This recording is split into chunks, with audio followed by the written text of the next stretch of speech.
ములుగు జిల్లా గోవిందరావుపేట మండలంలో మంత్రి సీతక్క పర్యటించారు. అకాల వర్షానికి పంటలు నష్టపోయిన రైతులను ఆమె పరామర్శించారు. నష్టపోయిన ప్రతి రైతు కుటుంబాన్ని ప్రభుత్వం ఆదుకుంటుందని సీతక్క భరోసా ఇచ్చారు. తక్షణం పంట నష్టంపై అంచనా వేసి ప్రభుత్వానికి నివేదిక ఇవ్వాలని అధికారులను మంత్రి సీతక్క ఆదేశించారు. ఈ పక్క నుంచి వచ్చింది మేడం మొత్తం పంటలు ఇక్కడ మా మధ్యలో 50 వరకు తగ్గినాయి కొంచెం కానీ ఈ మధ్యలో మాత్రం ఇక బేవుతాం ఇక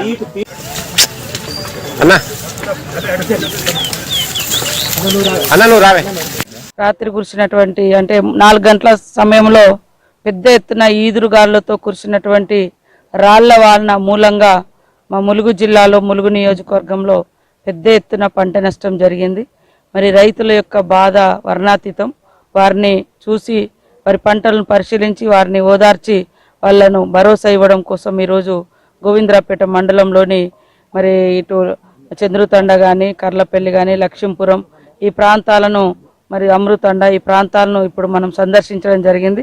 మాతో పాటు అగ్రికల్చర్ అధికారులు కూడా ఉన్నారు. కలెక్టర్ గారికి కూడా ఆదేశించడం జరిగింది. వెంటనే సర్వే చేసి మరి వాళ్లకు నష్టపరిహారం కూడా ప్రభుత్వము ఇస్తే తప్పకుండా సర్వే కూడా ఇమీడియట్లీ సర్వే చేయమని